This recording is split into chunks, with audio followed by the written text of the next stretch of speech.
Welcome to the Black Economy, Value and Exploitation of Black Labor. If you haven't gotten a chance to read the text that we posted this week, this session is going to be not necessarily based off it, but including some of the information in there. So it's helpful to know. If you haven't read it, it's fine. That's why we're doing this. So let's get started. So I want to start off with this quote by Martin Luther King, specifically Martin Luther King, because as like a lot of people know recently, it's been, I'm saying the word revealed, but like we've been new, that MLK wasn't like a super like peaceful, just passive, non-violent person. He's actually very radical. He was a socialist. So this quote from MLK: "We must recognize that we can't solve our problem now until there is a radical redistribution of economic and political power. This means a revolution of values and other things. We must see now that the evils of racism, economic exploitation, and militarism are all tied together. You can't really get rid of one without getting rid of the others. The whole structure of American life must be changed. America is a hypocritical nation, and we must put our own house in order." And I think when he says militarism here, he means like imperialism. That's at least my interpretation of it. Not militarism in the sense of like Black Panther militarism, just to clarify. So I want to start off with economic systems, just for these are the definitions that I used. These are my understandings of it. These are not like grounded in econ like as a discipline. They're more grounded in a sociological and historical definition. So capitalism is where the means of production are privately owned and operated. Socialism, the means of production are state owned. That's particularly for like necessities and things like that. And communism, there's community ownership of property and means of production, and there's social equality by means of economic equality.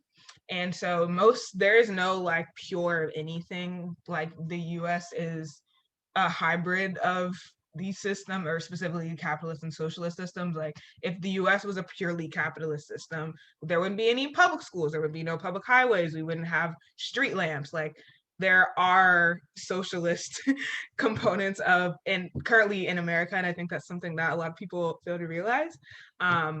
You are living in there are socialist aspects of American life. So the US is not a purely capitalist system, but a majority of the stuff, non-government owned stuff, things that are necessities like housing, healthcare, food, are privately owned, and the means of production do not belong to the people.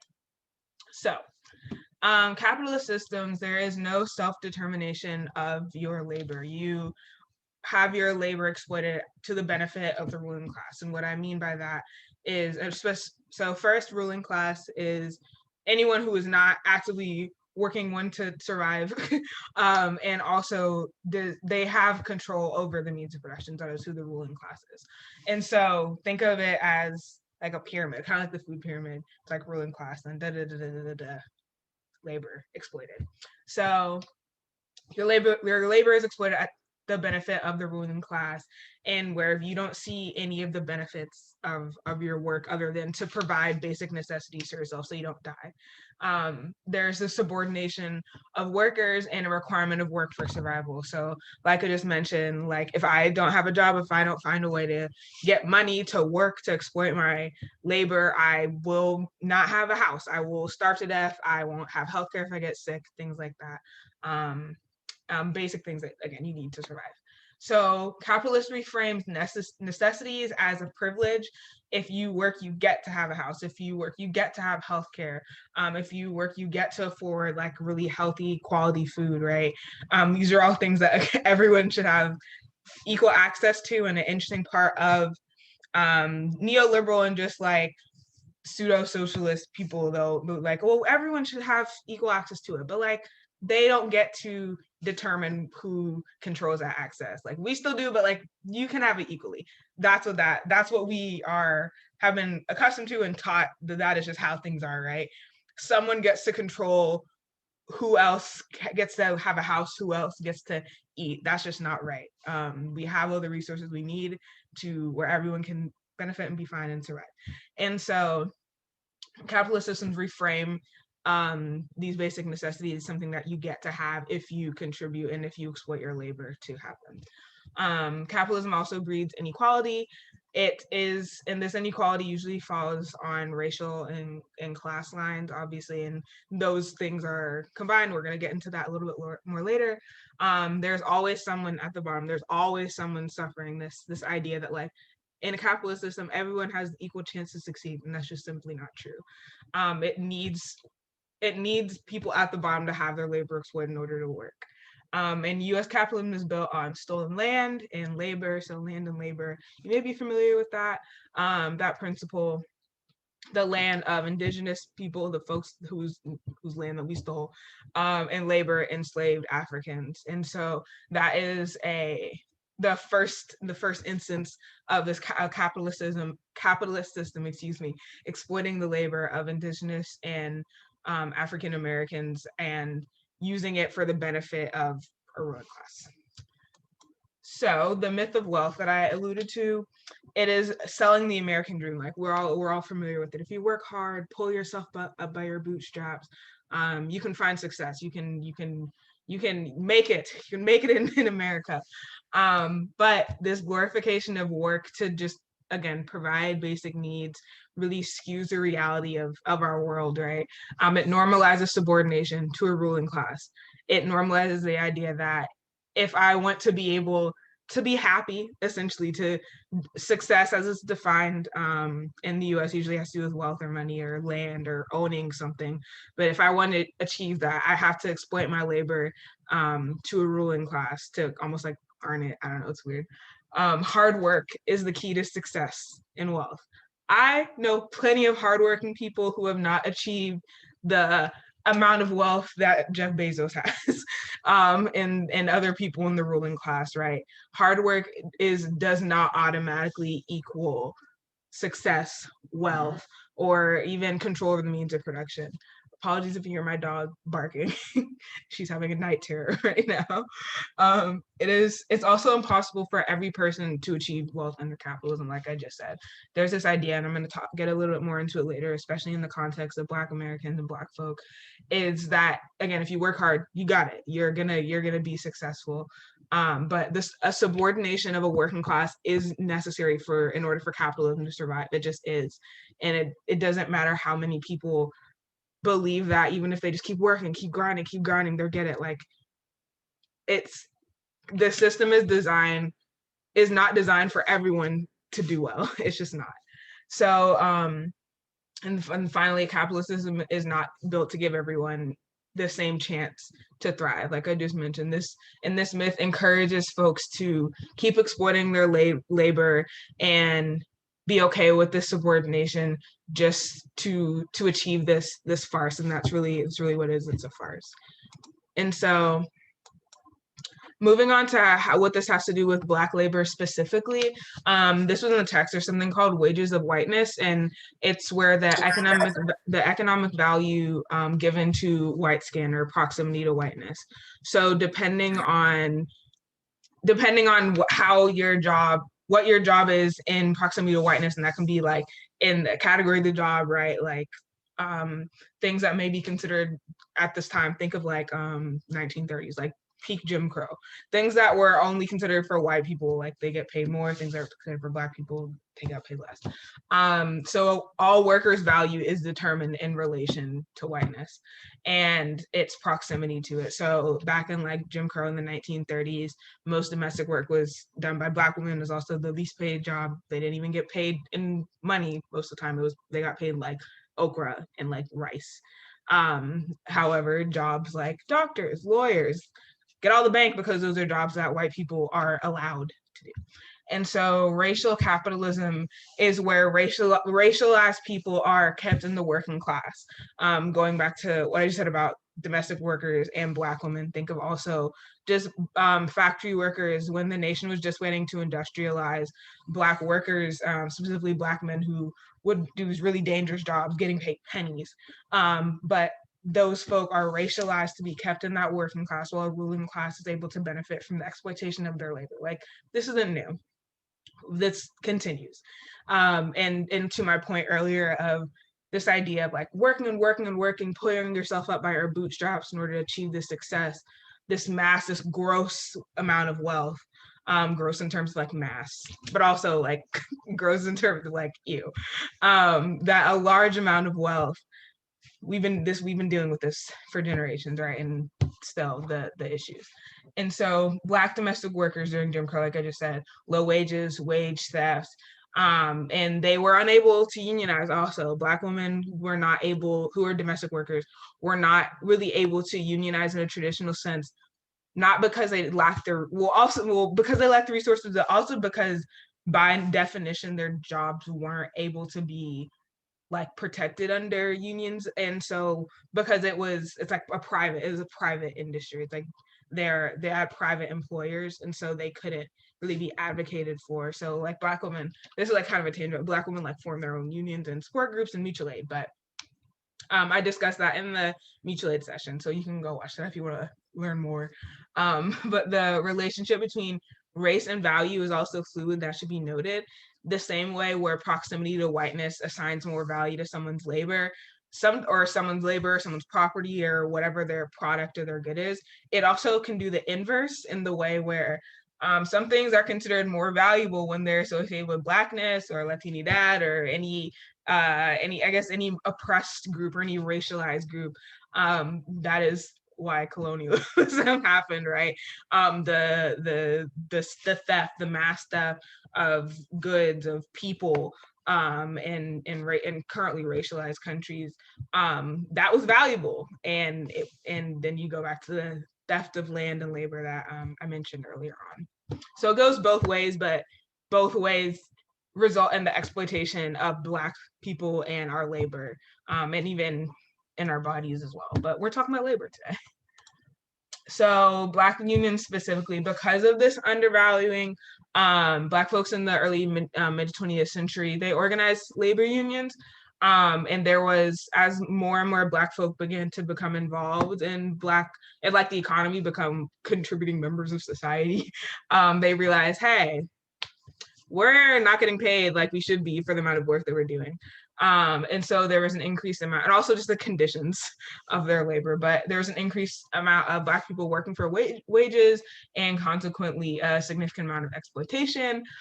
This is train workers, factory workers, and even domestic workers. Over time, they were able to build coalitions to help advocate for themselves in better circumstances. And because of the increased amount of union workers, socialist and communist parties actually attracted Black workers because they valued Black folk as a significant member of the working class who was uplifting and upholding the ruling class. However, it really stopped at their realization of Black people as laborers, not really as beings. And so they struggle with uplifting Black folk as just a racialized member of society. They struggled with uplifting and supporting Black folk in their fight for human rights and not just rights as workers. And so that's where a lot of Black people, that's where a lot of left parties, or leftist parties, specifically the Communist Party and the Socialist Party, lost Black workers, because they're you're important as workers, but maybe stay over there. That's what was happening. And so that's really, I think it's important for people to realize when, and I talk about this a little bit later, with the Communist Party and Socialist Party, but Black folk have roots in those parties. And so it is, I mentioned, that's why I mentioned MLK's quote, because he was a socialist. And this is around pre-war times, so pre-World War I. So the contemporary Black economy. Actually, I'm going to go back for a second. The importance of unions, because I'm mentioning unions a lot. Unions are important because they are an opportunity for working class people, for people who are not a part of the ruling class, to advocate for control over their means of production. I mentioned earlier in the first slide, capitalism is the exploitation, or is the private ownership of means of production and the exploitation of labors of the working class. When people are able to unionize, like you're seeing with Amazon workers right now in Alabama, they're able to bargain really and fight for power over their own labor. And so they're not just being exploited by this massive company, by someone in the ruling class, and they're just taking and taking and taking just to be able to feed themselves and to maybe have the chance to feed themselves and have a house and to have healthcare, things like that. So that is why I'm talking about unions in the context of exploitation of Black labor. So the contemporary Black economy. Right now, so that I was talking about like World War I, World War II. We're in 2021 now. In the contemporary Black economy, there's been a recent surge. It's always existed. We've always been around, but especially over the last year or so, a recent surge in like building Black wealth, buying Black businesses. There have even been Black people who are buying land and like farming as a direct resistance to corporate farming and agribusiness, which is great, wonderful, right? But on the flip side of it, it's this question of how can you really be an advocate for Black liberation if you're still at the end of the day contributing to a capitalist system that, as I mentioned earlier, simply does not work if it's not exploiting workers and exploiting laborers of a working class. And Black folk are disproportionately part of that working class, right? And so even if the business is Black owned, it's still contributing to a capitalist system. And so I know somewhere where I've struggled personally is like, if I'm going to be spending my money in a capitalist system, I'm going to give it to a Black person directly, but it's still like in the grand scheme of things, like in where as we're holding our integrity in this fight for Black liberation, where do we draw the line? So that's why I want to have this discussion today. But there's also an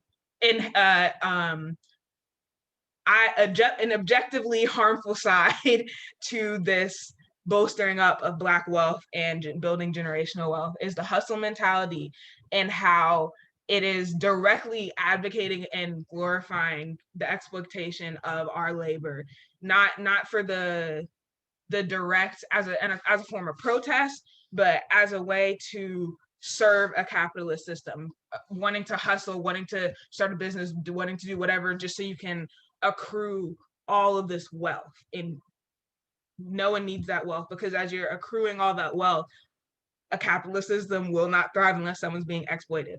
While you're getting and getting and getting, someone is not eating dinner. That's just how it works. And so with the hustle mentality, everyone knows about LLC Twitter.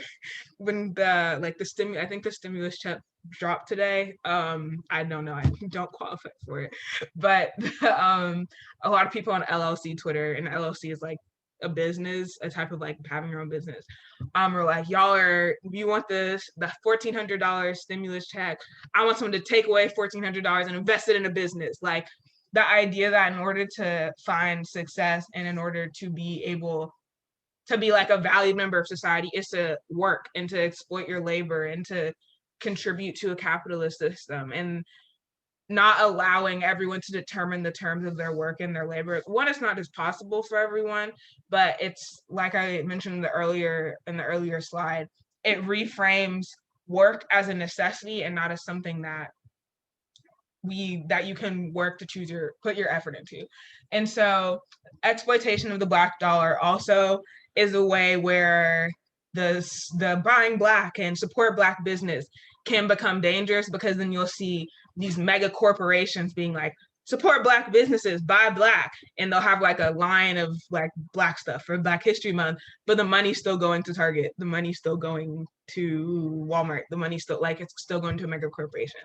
However, there are some companies that are still that are like supporting, they have support Black business, and like they actually support like they show a Black creator or something like that.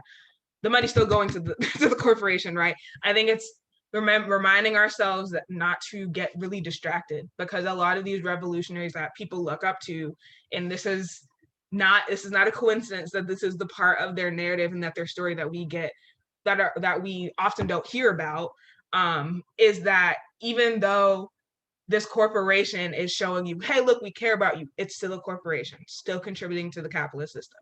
It's being consistent. It's not allowing yourself to be fooled, because I've been in Jerry's here. Over the summer, Ben and Jerry's was blowing up because they like they have like a defund the police graphic. They're like talking about abolition. Ben and Jerry's still uses labor that supports Israel. And if you don't know, Israel is currently occupying Palestine and has killed not even so many. I'm not going to get into that. Every corporation, it's still a corporation. At the end of the day, remember, these are still corporations. This is still a capitalist system. So as you are obviously we're not just gonna like uproot all this overnight. You still need to like buy things and feed yourself. We're regular people. We don't have the privilege of just like, you know what, I'm gonna only shop directly like from the person. Not everyone has the means and resources to do that, which is also a consequence of capitalism. But understanding, being intentional, thinking about it, not allowing yourself to get into like this panic about like, oh, like what is this? Where's my money going to? But thinking about how is a capitalist system exploiting my labor? How is it? Whose labor are they exploiting to make this product in front of me? On the flyer for this discussion today, we have a photo of people boycotting prison labor. A lot of stuff that we use in our regular lives are a result of prison labor. Like people are building things that we just like use every day, and they're getting paid literal pennies a day for it, if that, right? It's remembering that that is still a result of a capitalist system. There's a reason why private prisons exist. It is private ownership of means of production. And so, with that being said, how can we reject capitalism in our daily life? We will never achieve full liberation if we adhere to a capitalist system. As wonderful as it is to be able to benefit from, oh, we have a question. I'm gonna answer the question later. To be able to benefit from like having wealth, a lot of the times I know in our community, especially, that's something that we've been denied for so long, is the ability to just be valued and to be have our money and our dollar and our contributions to society be as valued as anyone else's, right? In a way that it's normal, in the way that we like see that, or by achieving that is by equating that to our like mass wealth, right? However, it is still mass wealth under a capitalist system. And if, in case you didn't notice, when Black folks start to accrue a lot of wealth, start to make a name for ourselves, start to be able to build a real economy, cough, cough, Black Wall Street, right? Gets burnt down. There's a reason why. It's because the capitalist system needs to have someone on the bottom to exploit in order to thrive. It doesn't matter whose money it is. And so the vilification of socialism and communism is also standing in the way of Black liberation. I mentioned earlier that the way that Black folk and communist and socialist parties work together actively in the pre-war period to really fight against the exploitation of Black workers. This is in our history. And so following World War II with the Cold War and the Red Scare and things like that, it perpetuated this fear of communism and socialism or anything that isn't capitalism as the bad guy.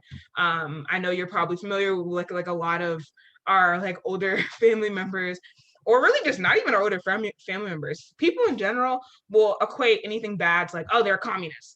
That came from McCarthyism, stuff we learned about in like high school.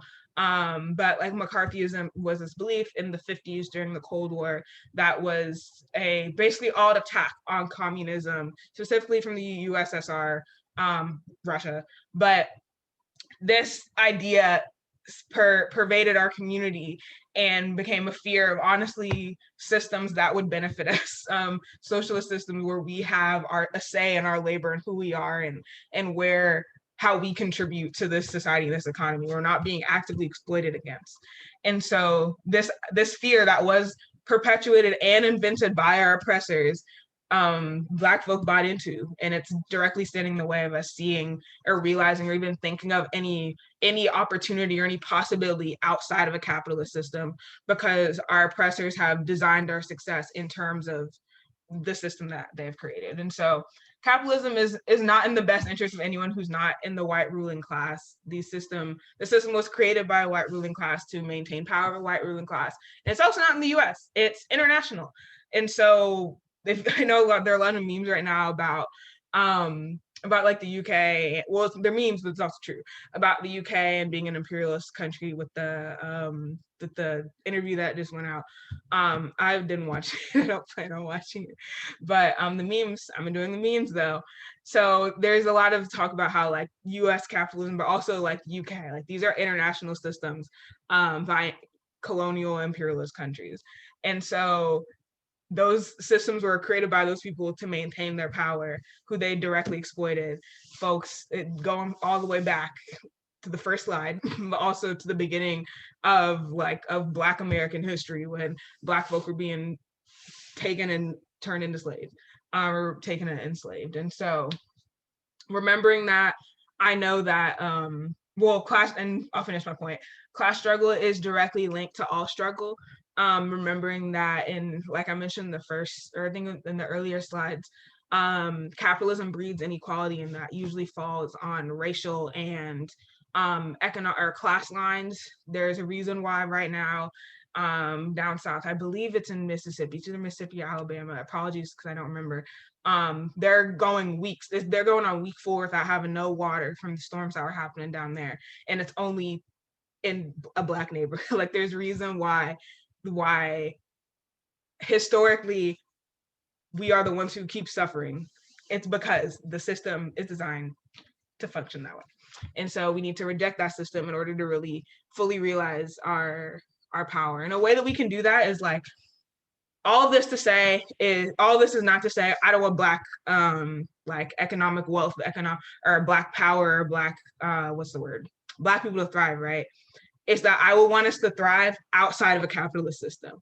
It's still possible for us to see a Black Wall Street, to have all this land, to be able to thrive. It's just not possible in a capitalist system. I think that's what we all want. We all want the same thing, but it's understanding which route is really not even just is going to, but is realistically where we're going to be able to see this. A lot of Black revolutionaries knew this. Angela Davis, Malcolm X, Martin Luther King. Like, I don't have to name it off, and that is why they were assassinated. But that's a conversation for another time.